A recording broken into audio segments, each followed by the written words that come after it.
I'm going to teach you how to set up a 4-camera shoot for a podcast. We're going to talk about framing, a little bit about audio, and how everything comes together.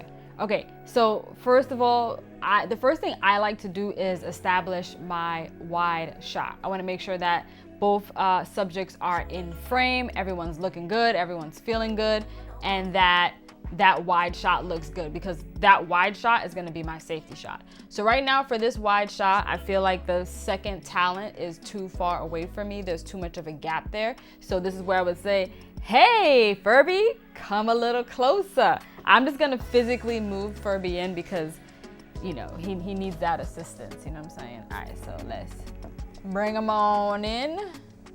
Let's see how this feels. All right. Hey Furbs, how you doing? How do you feel about the DJI Mic 3s? How you feel about the Hollyland Lark? All right, I'm looking at my wide shot. I'm feeling good about this. There is a significant amount of headroom, but I'm also thinking about the setting. I might want that Chef Boy logo in there. And let's see what happens if I were to tilt down, because maybe we don't like what we're seeing if we tilt down. So maybe we want to stay up there. So let's see. I'm gonna tilt. Yeah, under the desk isn't the prettiest, so we do want to stay here, but maybe I want to tighten up my frame a little bit. Maybe I don't want the Chef Boy in there.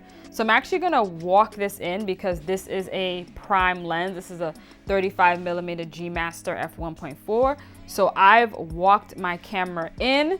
I'm gonna tilt down a bit and let's see what this looks like, because I personally don't want that much headroom. And I have the monitor and control app here, so I can look at the iPad screen and see how things are looking. I think I may want to come in here. Actually, this feels good. Actually, okay, so I may angle the camera a little bit more to give me a little bit more space on this side, but I like the headroom that I'm getting now. So what I'm gonna do is just rotate a hair to the left, and I feel like that should be a good place. Let's check that out. Again, I'm working on the wide shot first, because this is gonna be my safety shot. This is gonna be the shot that I'm always gonna come back to. So I'm gonna tell talent, hey, this is our A cam, this is what we will be looking at. So if you only have one camera, this is a great camera angle to go with, because you have a 2-shot and we are shooting in 4K. And if you do want to release in 1080, you can punch in on person A that's speaking and crop out person B, or you can punch in on person B who's speaking and crop out person A. So this is a good safety angle. Now, let's say you have multiple cameras. Now we start prioritizing who's the main speaker, or you just have a camera person that's gonna rotate back and forth between the two of you. So right now, let's focus on Furby and framing up a shot for him. So right now I have an FX30 set up. That shot is gonna be angled directly to focus on the Furby when he is talking, or when the person that's participating with me is talking. So right now, Furby is not in the center. I do want them to be in the center. Not dead center. I kind of want them to have a little bit of a leading room. So what I mean by that is the direction that the Furby or the person is going to be talking to, you want to leave a little bit of extra space on that side, so that, you know, it just aesthetically it's pleasing to show the direction that they're talking to, and to have a little bit more space on that side, as opposed to showing a whole bunch of space behind them, but nothing is happening behind them, because then they don't have enough space on the edge of the screen to like interact with. It's hard to explain, but just know that you want to leave more space in the front of them and the direction that they're talking to. So I feel like this looks okay. I want to give Furby a little bit more headroom, so I'm just gonna tilt up just a hair by moving the legs, and I'm feeling good about this. It's maybe a tad a little bit more headroom than I want, but I think it's good. I actually like this. I'll just lower it just by the slightest hair, and I feel like that feels good. So right now, how the frame is set up, we have like 30% on this side and maybe like 35 and, okay, I can't do math, so 30 and 70 or 40 and 60. I think 40 and 60 is good. So you want to have some space in the direction that they're looking. All right, so we have those two cameras set up. Next, we want to have a camera that's going to be focusing on the second person that's talking. So for me, that's going to be the FX6, and I'm going to tap my face on the monitor and control app. Again, coming in clutch. If you have Sony cameras, make sure you set up your monitor and control app, because literally what I'm doing, can I unplug this? Yes, I can. Actually, yeah, well, I'll show you. What I'm doing is literally just looking at myself and framing up the shot. So this is facing me, right? It's out of my single shot, and I could also have it on the desk while we are speaking, but just in terms of setting it up, this is perfect for me to see where I'm at. And I actually like exactly how I'm positioned, right? My body might be slightly angled to the person that I'm speaking to, and I have like 60% of the frame left on this side to address the person that I'm talking to. So I wouldn't want to be this close to the edge of the frame, because then it looks like I'm talking directly to a wall. If you see what the camera angle looks like, you don't want to do that. I'll turn the iPad around. You don't want to do that. And again, you don't want to be all the way on this side and have so much space in front of you. Kind of want to split the difference, be somewhere around here where most of the space is in the direction that you are facing and talking to. So I feel good about that for my single shot. And I honestly think this is enough camera coverage for a two-person podcast. I don't think you really need any more than this. Maybe you're handling certain items, so maybe you want to top down. That is something to consider.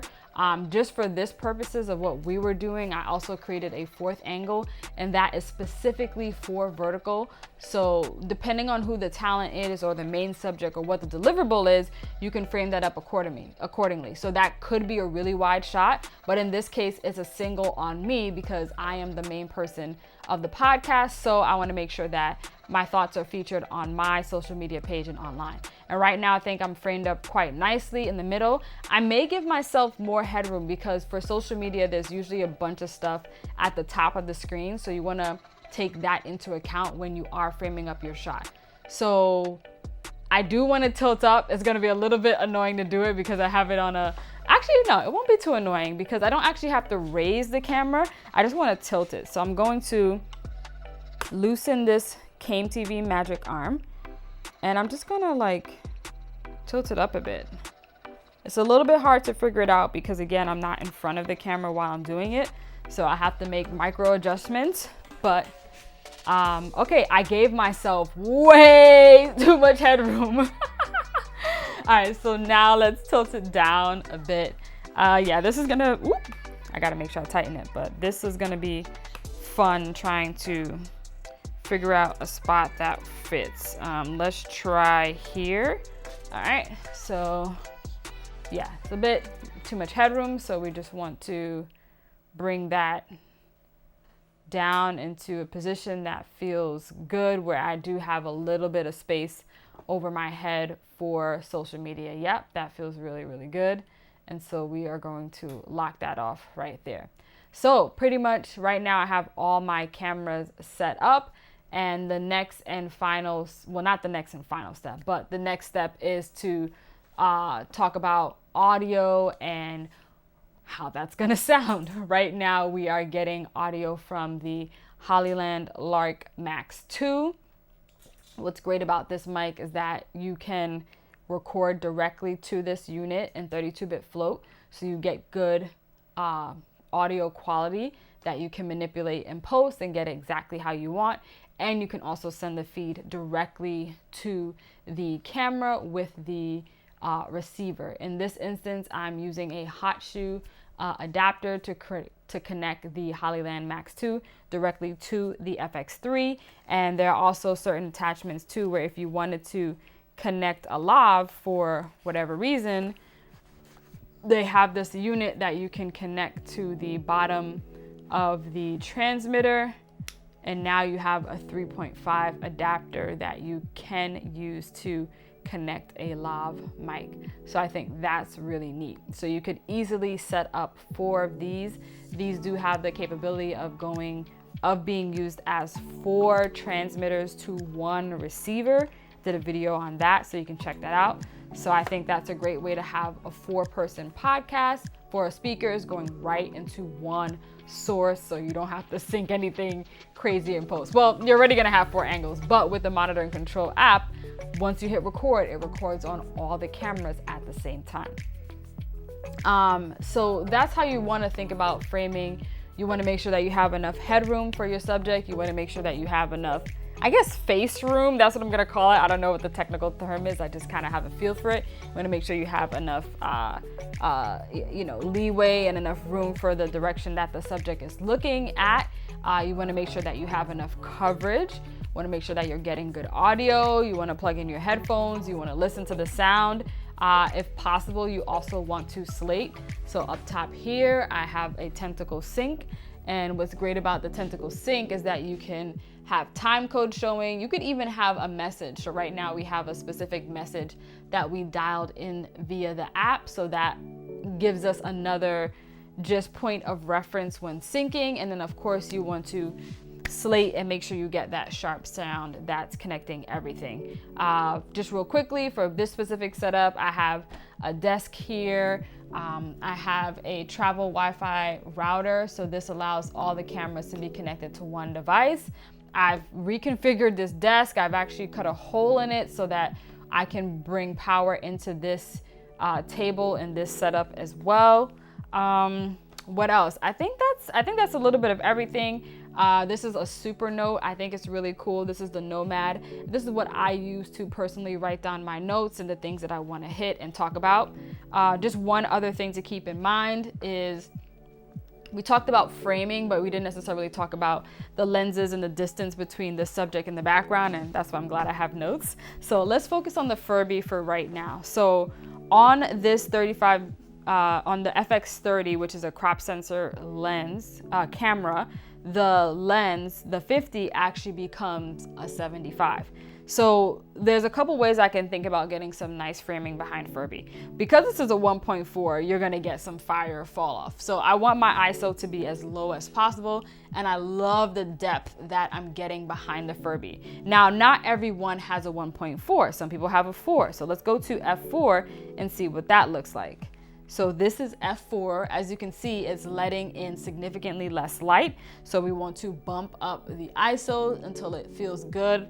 I'm just kind of looking at the histogram and I'm making sure that it's evenly lit. I kind of tend to put things a little bit on the brighter side. So this is what F4 looks like at 1600. I could even go down a little bit to 1250. I think this also looks good. But as you can see, the background isn't as blurry as it was with the with the 1.4. This still looks good, but you're just missing a little bit more of that bokeh behind Furby. So now let's, what we could do in this instance, we have a couple of options.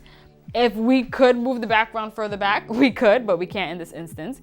We could technically move the Furby closer, like maybe we move the whole set closer so we get that really nice fall off on Furby, but then that jacks up our 2-shot.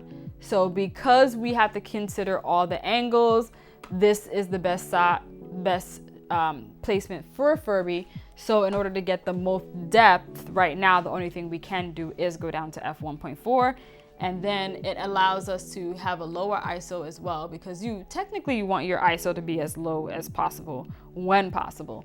So that's why you may want to invest a little bit more in more expensive lens, because it gives you more opportunities, more options when you are setting up your shots. There's nothing wrong with an f4, but sometimes your environment can be limiting, and having a really nice G Master lens or a nice f1.4 or f2 really makes a difference in the shot and how it comes out. So keep those things in mind: framing, distance between the subject and the background, distance between the subject and the camera, lighting. We didn't talk too much about that, but in the ceiling I have a couple of quasars, which are just really long lasting, really great lights to have on a dimmer.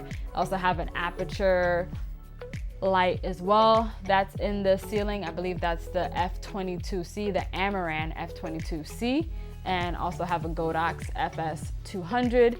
If you're interested in learning more about those lights, let me know. I do have certain preferences in terms of ease of setup, but this is an overview of setting up for a podcast.